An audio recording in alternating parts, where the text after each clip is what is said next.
Yo, what's happening, man? This is Be Black Fathers Matter podcast. BFM in the building. It's your boy Roy, man. We got Ralph in the building. Slim God. Yo, Ralph. So, why are you looking so hyped, man? Like, what did you do, bro? You drinking coffee by the gallon? I first of all, I just want to give you a round of applause. I'm very happy. I'll take it because I feel like from the last episode, you felt like the production that Slim God did on the episode was a little more slanted towards hating you than what. Yo, that dude Slim God, man. After all I've done for him, man. So the point that I'm trying to make, sideways. The point I'm trying to make, you can't trust him because he did shit on you more than me. Why? Yo, dude, I don't know. He made me look like a crazy person out there, man. You know what I'm saying? I'm just saying. Damn. He put a aluminum foil hat on your head, bro. How you gonna let? He did me dirty, man. He did me dirty. It did me dirty, man.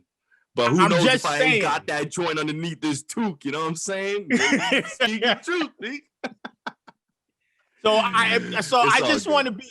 I want to be sure. Yeah. That you back with me against Slim God. But here's the problem, man. I can't fully go against Slim God because he will curse my metabolism, G. Like, you know how much Slim God CBD I've extracted from his dreadlock? I need a next dreadlock in like 3 months. So I got to be on his good side. You know what I mean? You trying to keep his metabolism popping, G. See, that's why you go in that little gut. You know what I mean? You got them Roy Jones titties going on because you've been you've been blaspheming against Slim God, G. That's what's happening. Repent, G. Repent. There's good milk in these. There's good milk in these titties, bro. You got some Hershey's chocolate syrup from like Halloween 1982, man. Yeah. No. Welcome Black. Yo, he did, man. You did. Then you can't. I'm just saying. Continuing on to to IG to some come match at me. I'm like, I don't even understand what's going on. Yo, Slim God. Lost control. Yo, you know what? Sneaky Deaky, the producer, he for real sneaky deaky, man. This is what happens when some people get a little bit of power. They just start wilding out. This is what I'm saying. See, you know all about wilding out, man. Who? You, bro, you the king of wild out. You wilding on your OnlyFans page. You got suspended. They kicked your ass out. I got people DMing me trying to get on, and I'm like, yo, he's still banned.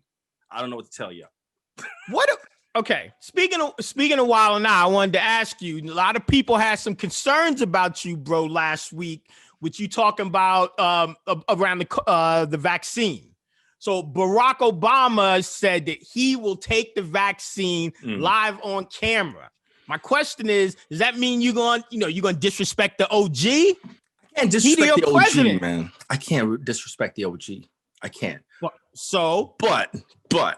I'm going to watch from a distance to see if he be doing a stanky leg, you know what I mean, as an after effect.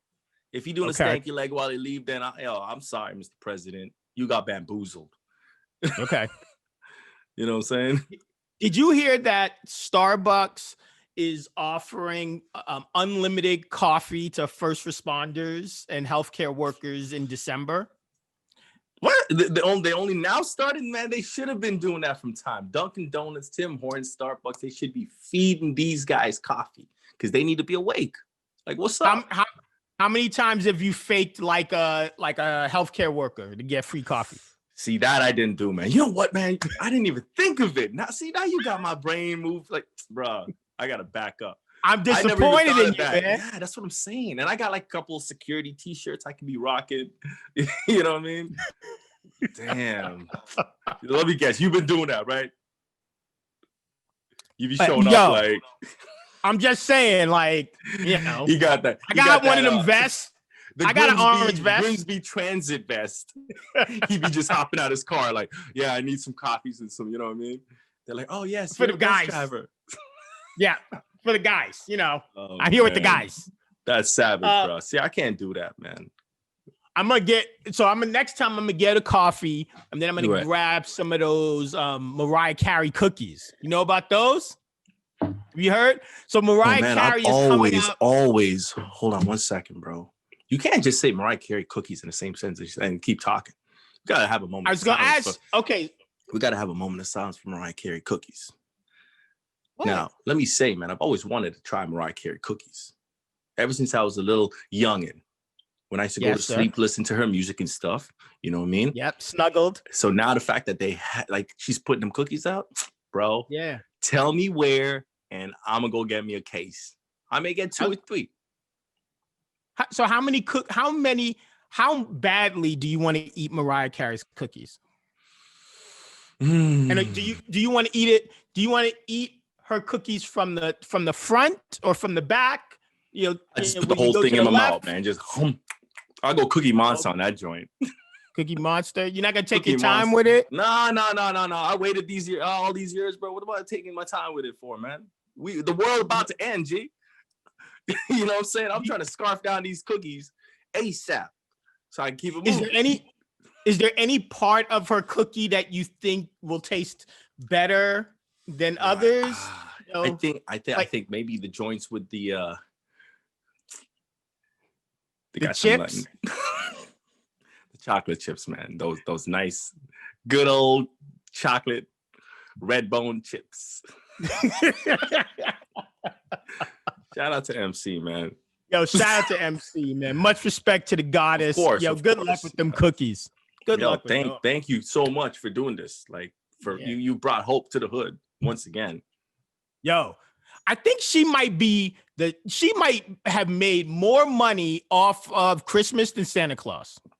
Oh, facts. Hella facts. Yo, this woman, like her album, did she not enter some like crazy record? She broke some record last year. I think it's the number one. Yeah, Christmas too, right? All I Want for Christmas. All I Want, yeah. Like, damn. She not going anywhere. That's generational wealth right there. Off a Christmas song. That's right. That's right. Shout out. You know what I mean? Man, that's insane. So one last thing I wanted to ask you about is before we start the show, Keisha Cole versus Ashanti in the next verses. Is that fair fight? Duster. Is that fair? I think it is. Now, Ashanti I feel Ashanti has more hits, right? Yes. Keisha Cole has bangers, and they came up around the same time, but I think Ashanti did more music with other people like, Fat Joe's, and she was with the Ja Rule camp, so she got mad shine off that. But, right. And so listen, you know what? If I was Keisha Cole, when 50 came at Ashanti, that's when Keisha should have turned up, straight up, accelerated her career and went nuts, but she didn't do nothing. You know what I mean? Keisha Cole, she could have been bigger. Keisha Cole got more hood swag than Ashanti. So Keisha Cole got that rep. I think so. She's more ratchet. She's more ratchet. Ashanti hood too. I think Ashanti. No. But it's like the difference between the chick that take the bus versus the chick that walks. Yo, listen, man. Ashanti, let me tell you something. Ashanti had this one music video back in the day. It was called Only You. And Slim God, if you can find this clip at the end of the video, she did this little booty shaking thing on stage. There is a God. God is good all the time. Testify, hallelujah, holla back. I'm telling you, if we could put that piece, I'm just saying, that's all I needed. And every time you mention her name, every time people mention her name after that, that's all I think of. I forget about all the Ja Rule era. I just remember that. We should take a break so you can. We should take a break so you can have a moment with that. But no, just fucking with you. Welcome, the Black Fathers Matter. Yo, this week we're gonna focus on loss and death. Yeah. Unfortunately, that's a topic that we've all become way too familiar with in 2020. Desensitized, immune to it too, man, to a certain extent. It's crazy. That's right. So how do we deal with death in our own ways? How do we incorporate our strategies so that we can help our kids deal with death? And that's especially magnified given that we're in the middle of the holiday season. And then we're going to talk about, we talked about all these things in this ongoing conversation around personal growth and purpose. And we talked about failure, but we didn't talk a lot about success, the possibility of success. So something I've been struggling with this week, and I was like, instead of telling it to my therapist, I figure I'm gonna bring it right to the show, and we'll figure out, together how we can figure it out. And then last in the starting five, we're gonna break down. My dog is bugging again.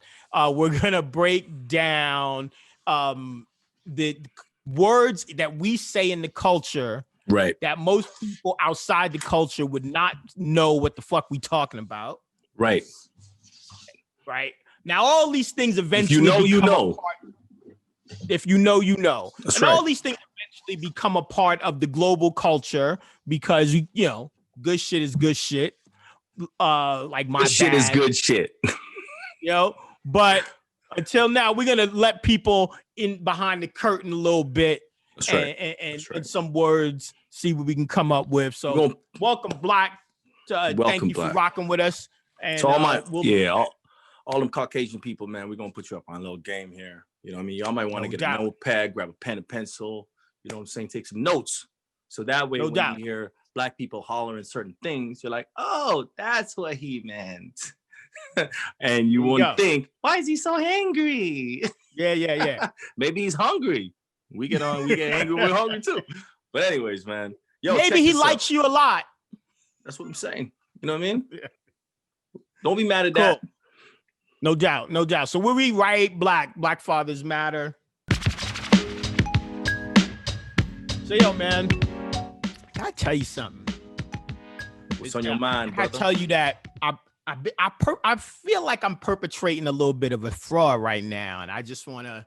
Fraud. Okay. I mean, I guess technically this is dry snitching, but as you know, I got this book, Shackles Lost, that's about to drop.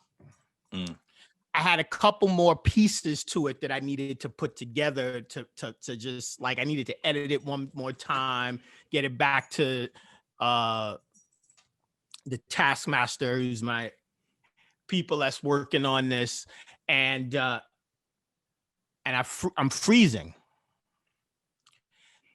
You mean like creatively? Like freezing? I'm stuck. Yeah. Like I'm creatively. I know exactly what I got to do. It's two motherfucking things. What's that? The things are unimportant. The fact is, there's two motherfucking things I got to do, and I can't do it. I'm locked. When you talk about these two things you got to do, what are the two things you got to do? I got to write two pieces. Okay. How long is each piece? Sorry? How long is each piece? Oh, 5-6 pages maybe each. So 10 pages of writing. So it's a 200-page book, right? So 10 pages of writing. It's not a lot. I'm still waiting to hear the problem though, man, because you be writing like 15, 20 pages while you taking a shit, while you're in your sleep. That's what I'm saying. Light work. I write them shits on my thumbs like this, light work, while eating nachos. No problem. Right. And then I realized, as I started with, that I'm perpetrating a fraud. All of this shit that we've been talking about with, fear and purpose and buy and respect and challenging all these demons that we supposed to be talking, like we supposed to be doing. We trying to get rid of that, but we trying to get rid of that. Yeah. And I've been spiraling into a loop. And I for the longest time I've been thinking it's fear of failure. It's the fear of failure, right? It's the what if I hitch all my wagons to this book because I don't have a job, because nobody got jobs thanks COVID, and the book don't sell. Right.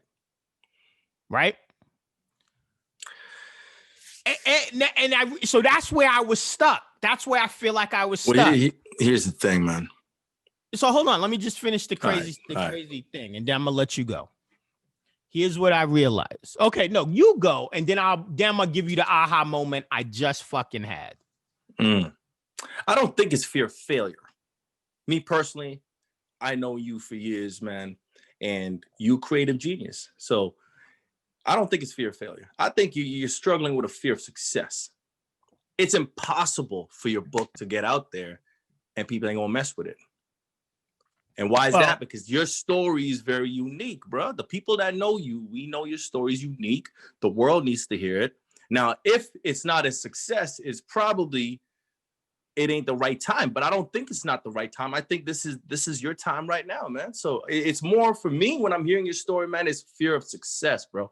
You afraid because when that money comes in, you don't know what to do. You talking about all these demons you're trying to fight. You got to be worried about when that money comes in. Now you have the accessibility to exercise whatever demons you never, dealt with. So what's the difference between fear of success, fear of failure, and fear of success? So, fear of failure how do you is break that down? Right. So to me, fear of failure is you afraid to do something because you have it in your mind that you are a piece of shit and you suck. You know them dudes who play basketball. I tell my team all the time this. They shooting up that three and they're like, oh, it's off. It's off. I hate when they say that. Have more faith in your shot or don't put it up. You know what I'm saying? Now, shout out to the Monarchs. Shout out to the Monarchs team, man. Now, fear of success, it's knowing that, you have this golden egg. And once you put it out there and the world's going to get at it, they're going to love it. Right. You don't know the power you have and what you're going to be able to do with it. You may fear that you may get it all and lose it all. You know what I'm saying?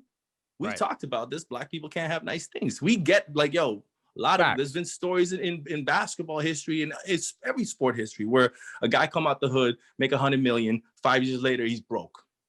Right. That's the fear of success I'm talking about. Right. That's the difference.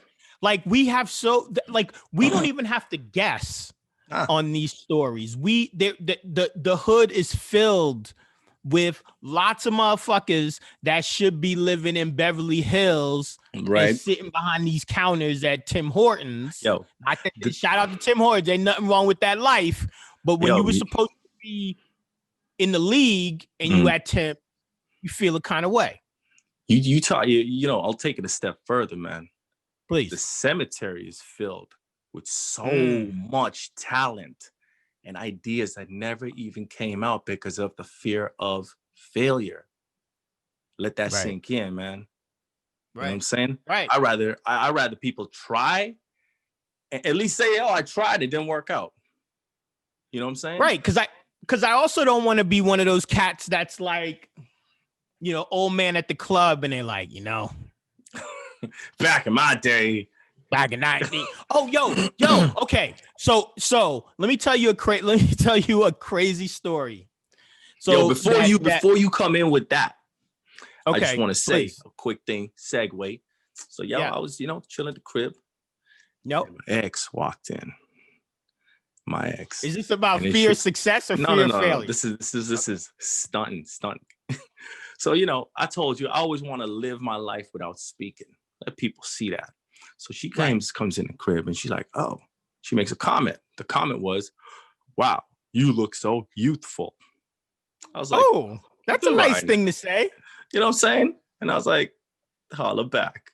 Well, actually, don't holla back because that's an old situation, but you know what I mean. So I was just I don't know what you mean. No, I'm saying holla back with the compliments because Oh, okay.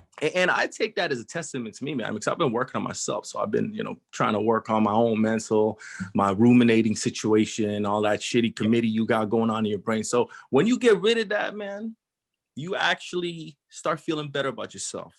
And you fill your mind with all these things that you love to do. And that's where this fountain of youth comes from. The fountain of youth, it's not a drink. It's none of that. It's just you simply loving what you do. Just love and believe in yourself and do that. And if you believe in divine purpose and all that stuff we've been talking about, everything will be aligned. That's the fountain of youth. Don't get it twisted. What I think is really crazy about this, as I'm trying to process it, I'm not trying to be stuck in it. I'm trying to work my way through it. Right. Right. And what I think is that for most of my life, I've focused on the fear on the fear of failure. Like I've done things half-ass to kind of to be like, yo, I did it, but I didn't really do it. Right. Whereas now I'm trying to fucking do this thing. This is the time. And that's why it's scarier. Yeah. Because now I'm really striving for King is striving for the fear of, yo, you better play with me, motherfucker.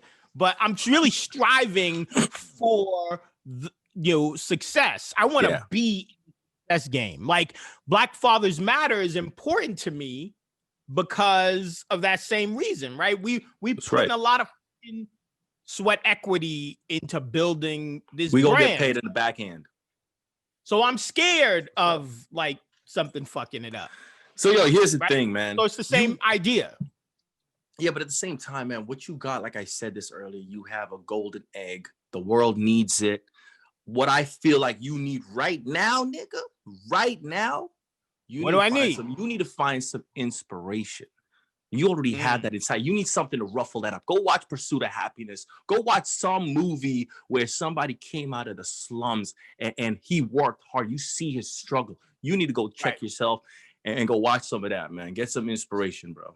So, you say something that you bring me up something interesting. I don't even know what I'm trying to say here. Say something that is very interesting. Please cut that, Slim Guy, because that was awful.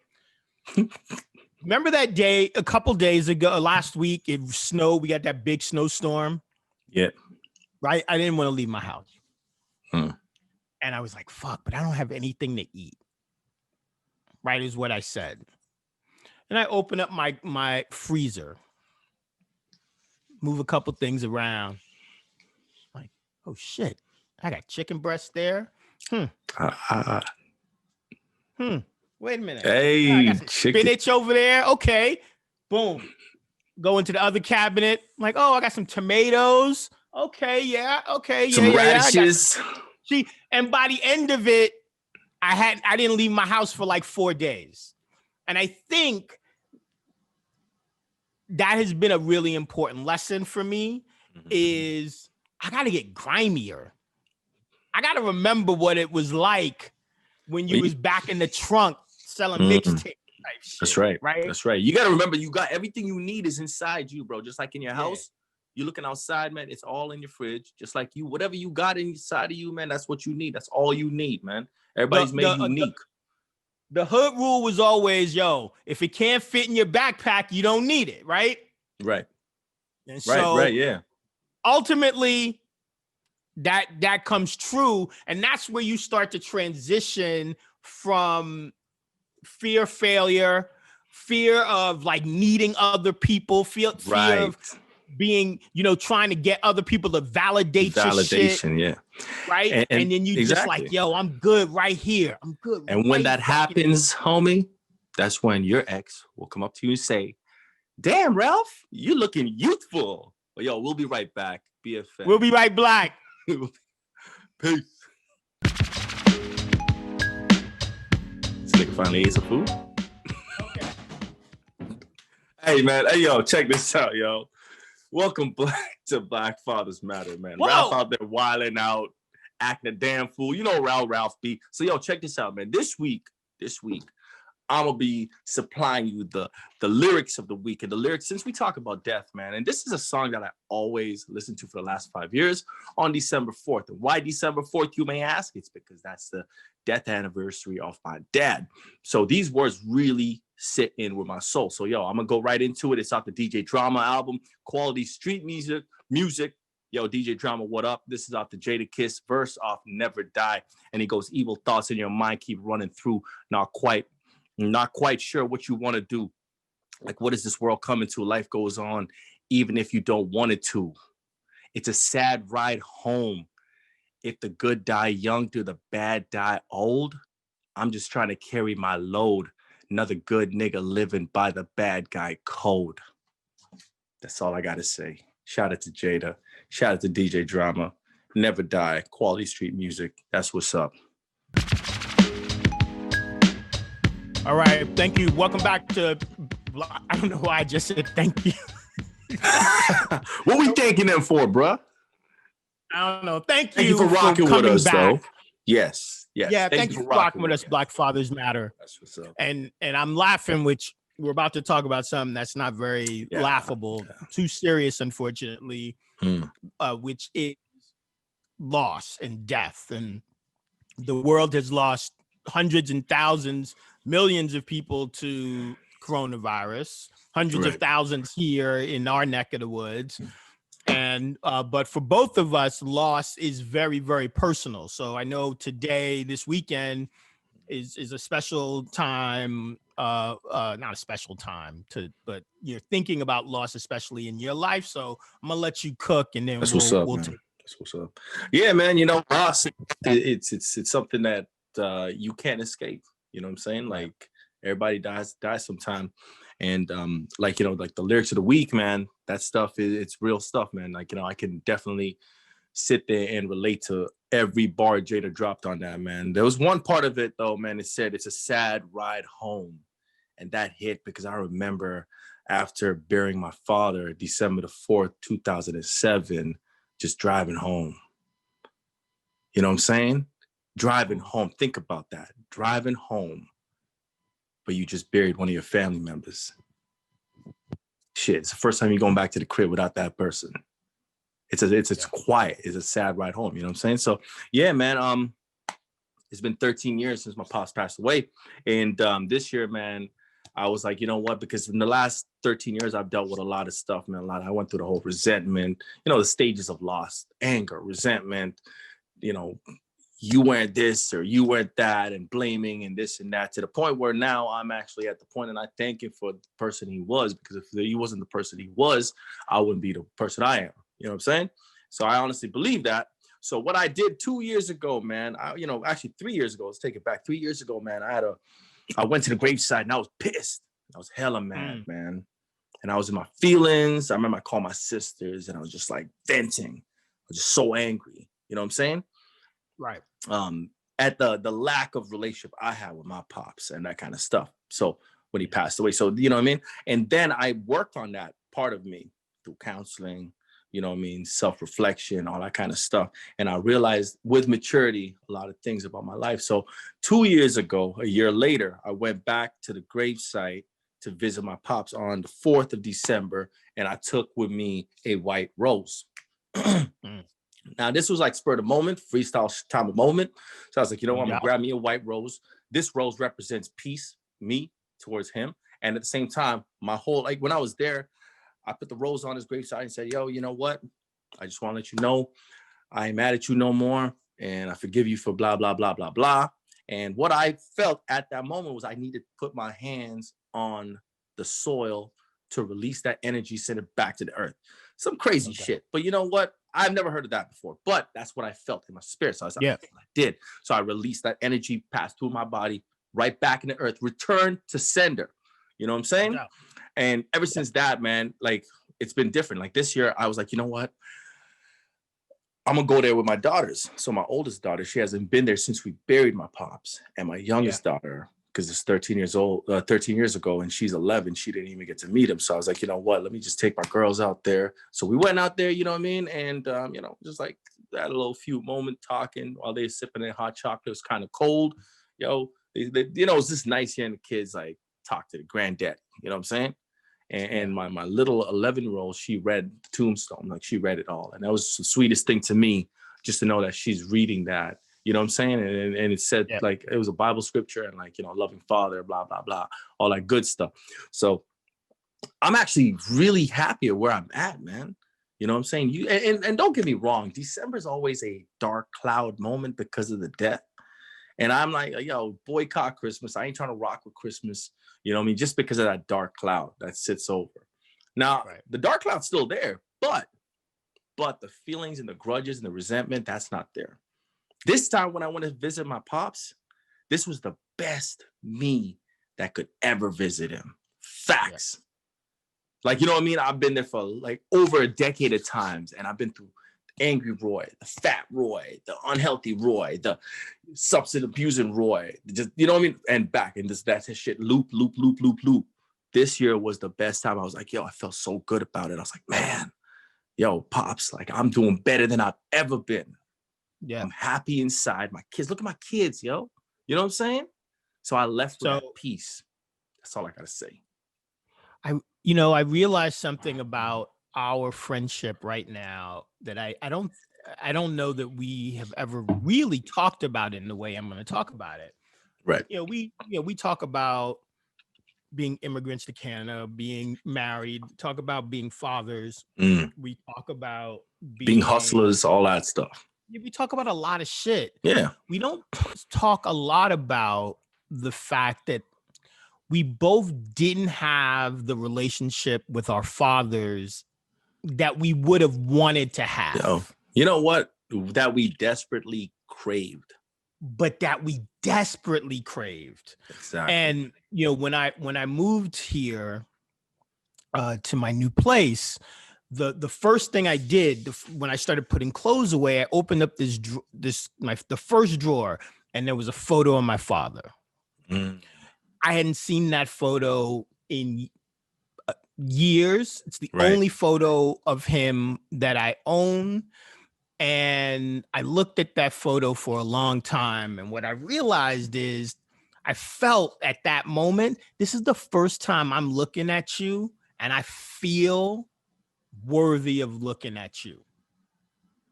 Because I don't have any hatred of him. Exactly. His lock on my anger and all of this shit. And just feeling like your dad never is, and he's not pleased with you. He's not proud of you. You know what I'm saying? But when you release all of that, you're just like, man, you know what I mean? Yeah. And I think that not dealing with loss properly makes it very difficult to live with life. Yeah. Right? It's tough, man. And I think, I lost my dad. I never had a relationship with him, really. Right. I know he died when I was in my 20s, and I lost my dad and my mom within 6 months of each other. Damn, bro. That's and in both cases, tight. And I didn't have the relationship that I wanted to have with either of them. Right. But I had come to terms with my relationship with my mom. I hadn't come to terms with my relationship with my dad. Yeah. And I didn't have a chance to do it. Right. So much of what what I remember about him is anger. And I feel like in you and I talking about it, I feel like with you've come to peace. Yo, you know what's crazy? Yes, I have come to peace right now, but 2 days before he passed away, I just felt in my spirit. I'm like, yo, I'm gonna go to check him out at this church, right? He's preaching. So I went there. He wasn't there. So I'm just like, yo, where you at? You know what I'm saying? So I left the church. I'm like, yo, I'm gonna go to the crib. And he was sitting in the crib. So I just chopped it up for him for like literally 30 minutes. And that 30-minute conversation, bro, was the best conversation in my whole life with this guy. You know what I'm saying?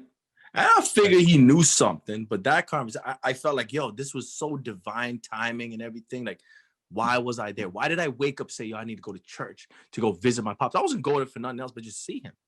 And I found out he wasn't there, so I went to the crib. You know what I mean? Me and him had a conversation. It was mad chill, and we had a heart-to-heart for 30 minutes. And I left. Wow. 2 days later, I get the call. I get to the crib. He's already been carried out in a stretcher. It's already too late. You know what I'm saying? So that was divine that I had. I feel like God knew that I needed to find closure in that. And although that happened 13 years ago, I struggled even accepting it 13 years later. Like, you know what I mean? For like a good 10 years. Yeah.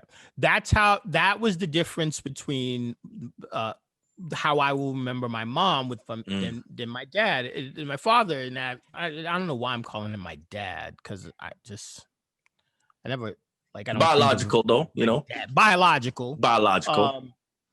Is that, when my mom passed, I knew she was dying.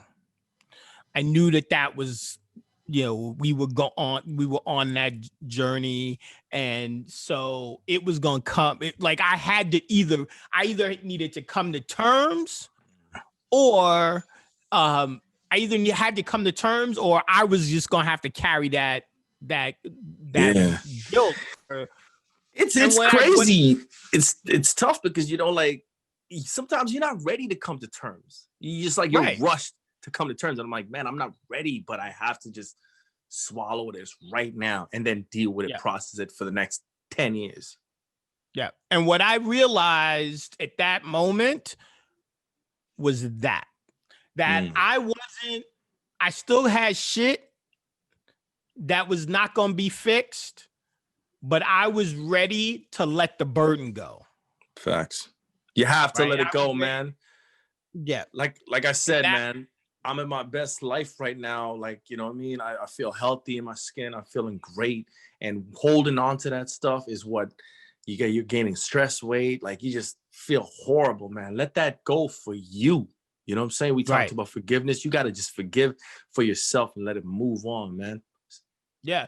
And when we come back, we're going to talk about, what that, like, being able to deal with loss, how that connects to, because I think without being able to let the past truly go, to deal with loss, you can't get the success you want. You have to let all that shit go. So coming to terms and coming to grips is what allows you to let go of that fear of success. So when we come back, we're going to talk about how about the fear of success. We'll be right back. The substances get us going. Boom, boom, boom. You know what I'm saying? Yo, welcome back. Black Fathers Matter. Welcome, Black in the building, yo. No doubt. No doubt. Thank you. Wreck-It Ralph in the building. Slim God, man. Yo, we got to where we at right now? Right now, we at the starting 5 segment. Yes. So, absolutely. I'm gonna let the homie Ralph let you know what we talking about and what's on the starting 5. So let him know what to do.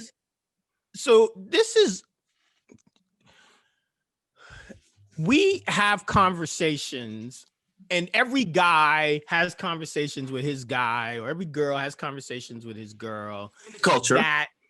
In the culture that they say to each other that if he said it to another person, any other person, they may not know it. But if you said it to like a white person, they absolutely would have no idea what the fuck you talking about. What do you mean? We just spent this conversation, on some heavy things. So we just wanted to, take a breath, bring it down into the street a little bit. Take it to the hood. Our starting 5 is going to be our starting 5 things that we say in the culture, or you might say to one of your peoples, that white people might not know. Okay, you can go first. All right. So, my first thing is, man, if I'm talking to one of my boys and I'm on my single and mingle vibe, which I am because I'm not in any relationship. Anyways, man, listen, bro. So if I'm talking to the homie Ralph and I see a fine thing, chilling, tenderoni, you know what I mean, scrumptious, red bone, whatever the case is, I'm going to say something like this. Hey, man, I'm going to go holler at this thang-a-lang around the corner. And so what's the word? There's a few different things in there. Which word are you adding? Thang-a-lang. Okay, yeah. And they're like, what the hell is he talking about? You know what I mean? That's my number 1. Okay. All right. Now, what you got, man? What's your number 1? Interrogate my number 1 and shit. Just to keep it old school, hood shit is not so much a word, but it is a sound that means so many different things to the culture, especially on some New York shit. And that sound is cuckoo. Do it again for the people one time. Cuckoo. Now, yo, do it again for the people 2 times.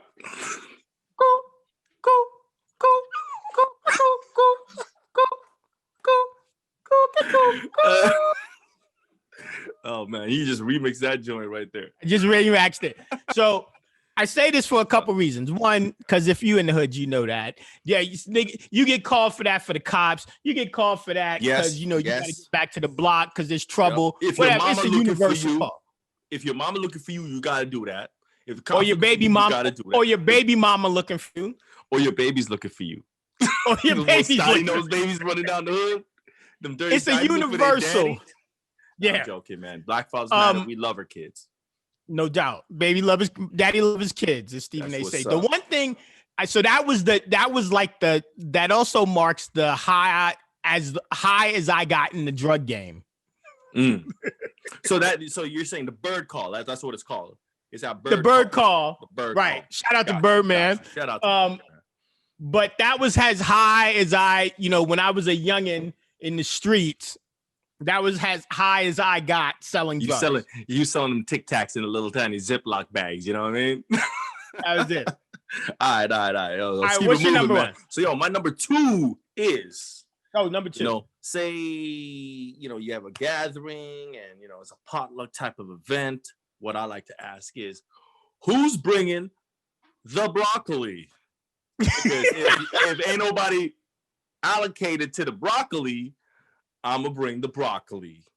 Okay. So that's what I would say.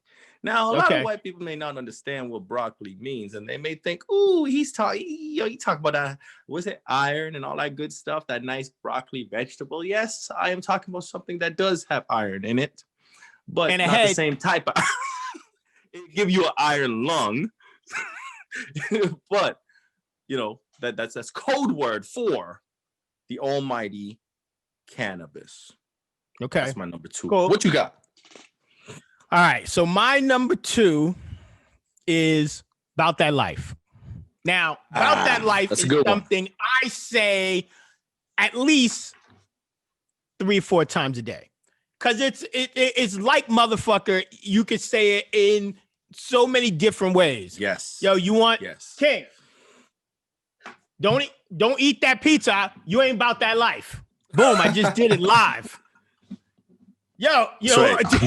So someone wants to pass you a joint, you can be like, yeah, I'm not about that life. No, we ain't about that life. A girl that you don't like comes up to you, and you be like, throw herself about that life. I ain't about that life. I ain't about that life.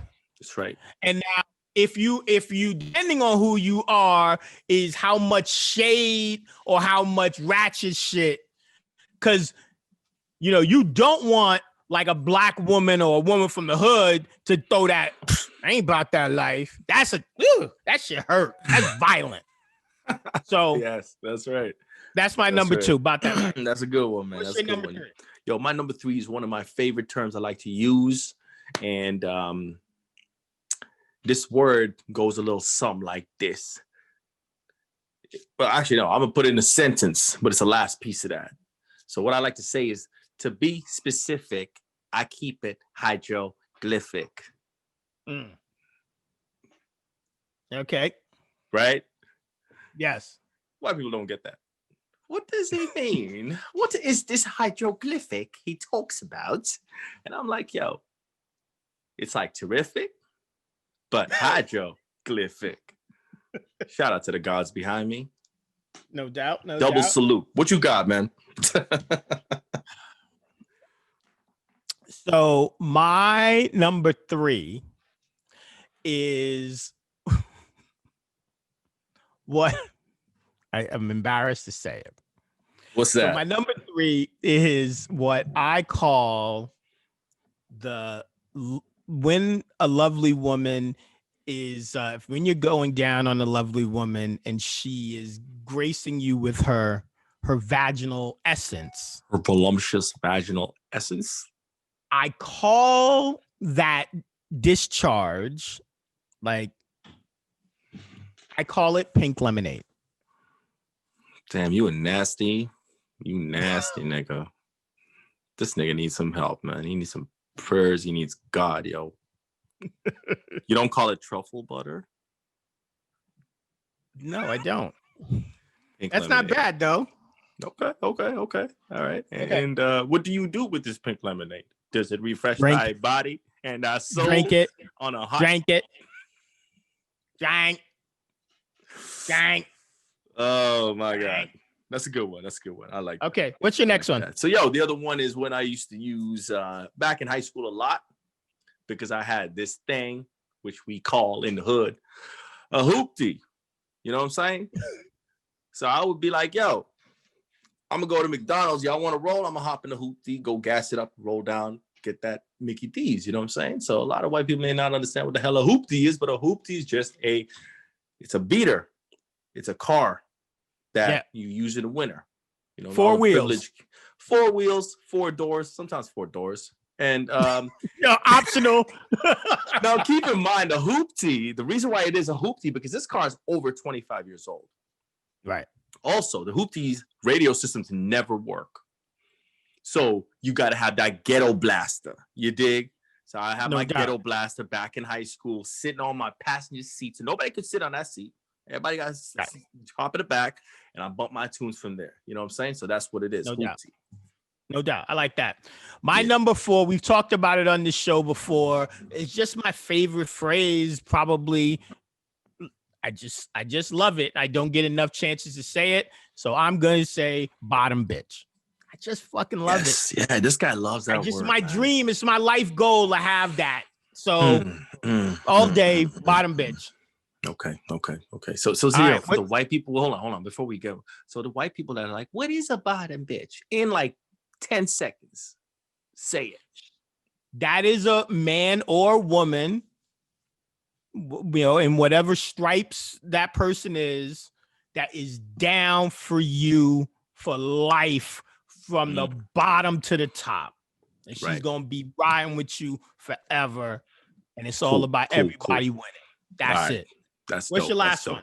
My last one is going to be similar to yours, but I like the term tenderoni.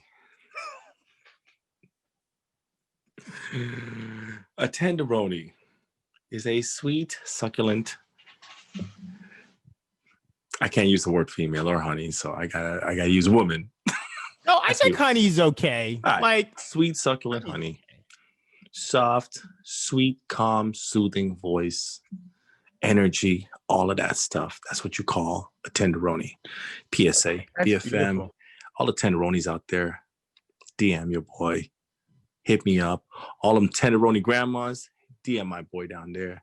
Ralph, thirst trapping Ralph. He needs that grandma loving. You know what I mean? I need some tenderoni loving. So holla back. Let's do this. That's it. It's a wrap, that's beautiful. Yo. All right, so here's my last one. I say it's my last most ratchet one for the end. But when I realized we were doing this, it was literally the first thing I wrote down. I'm like, I don't give a fuck. I'm not crossing it off. What you got? 2 in the pink, 1 in the stink. Ooh, that's a good one. Man, I haven't heard that in the hood in a long time, man. You just brought it back. 2 in the pink, 1 in the stink. Holla. Hey, Sex Ed 101 right here. Tune in. Thirst Trapping Ralph's going to do a full seminar as to what 2 in the pink, 1 in the stink means.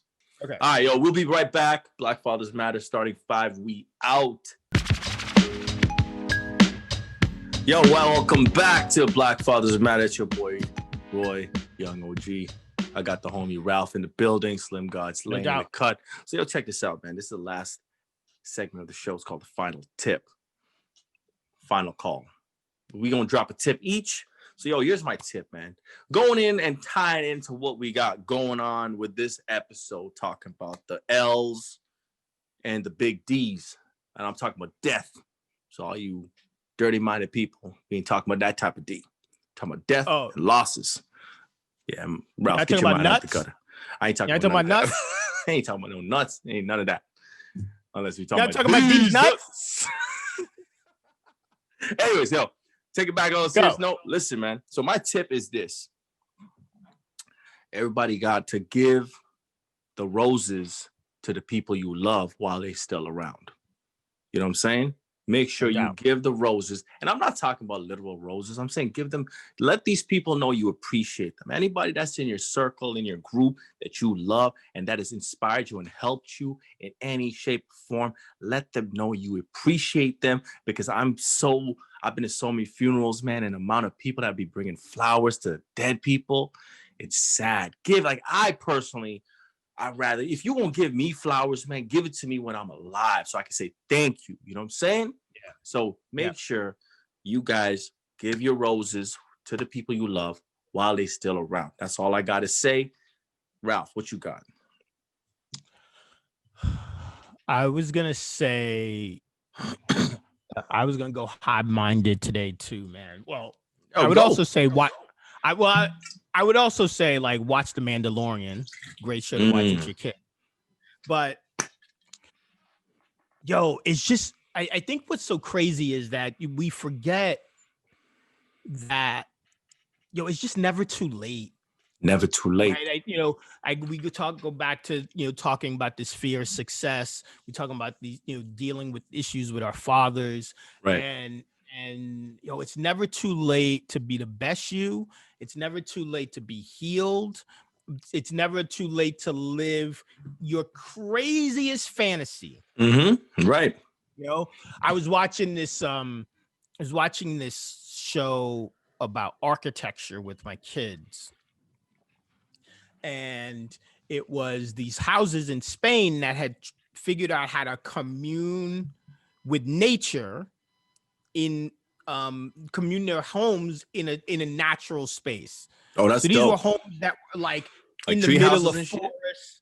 Yeah, this one house was built like no, I'm talking about million dollar homes. $1 million homes. Built like this one guy took a bridge that had fallen down and used it as the roof, and then crossed the girds. Oh, shit. Like, it's some big mental thinking, right? And I'm sitting here and I'm watching them, and their minds are going, and I can't even process it. And it reminded me of what it felt like to be young, and they trying to figure out, how would you build that shit? Right. Our minds used to do that.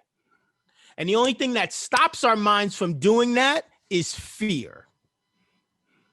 So whatever that thing you're most afraid of, go fucking do it. Stop acting like a business. Do it. You sitting on the couch anyway. Why don't you go do something that's gonna help you in your future?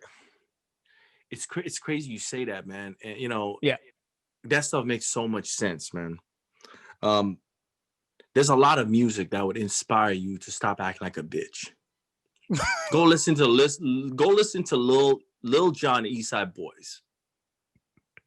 He be yelling, "Stop acting like a bitch. You scared, ho. You scared, ho. Stop acting like a bitch. You scared. Stop being scared." Listen, man. Our life is like a tick. It's like a ticking clock, man. I just lost a minute. I can't get it back. I lost a second right now. I can't get it back. So go do whatever the hell you want to do, because this is your life, and make it happen, man. I don't want to hear none of that. You know what I'm saying? Right? And if you one of those, look, if you one of those cats that's comfortable where you at, doing what you do that. Mm-hmm. Do that. Because we need people that's gonna buy tickets for our shit. Exactly. We need people that's gonna live, the regular lives, so us, super rich niggas can feel good about ourselves. We need couch potatoes who gonna sit around watching our show all day. No doubt. Ain't no shame in your game, bro. And so, we ending the show having a good time, and thank you for rocking with us. Thank you to super producer Freaky Deaky, behind the boards, Slim God. Slim God. Like, follow, subscribe, tell a friend to tell a friend. There's gonna be, the world is crazy right now. Life is crazy right now. There's new norm. Sometimes you eating, good sandwiches, noodles, and then you eat lobsters and shrimp. You know what I'm saying? You got yeah. Take the good with the bad, homie. You know what I'm saying? Yeah. and what we good at, and what people who survive shit are good at, right, is we know to appreciate when you got that lobster sandwich, but be okay when you got to eat that shit sandwich. Oodles you know what and I'm noodles saying? sandwich. Exactly, Yeah. man. So, that's what's up, man. Stay humble. Thank you for rocking with us. Thank you for rocking with us. Yo, We'll see you next BFM. week. See y'all next week, man. All See, right. it's oodles and noodles shit, man. That's what niggas be eating in jail like all day long, man. And they be putting like cheese and stuff in it. It's crazy, man. They actually make that taste really good.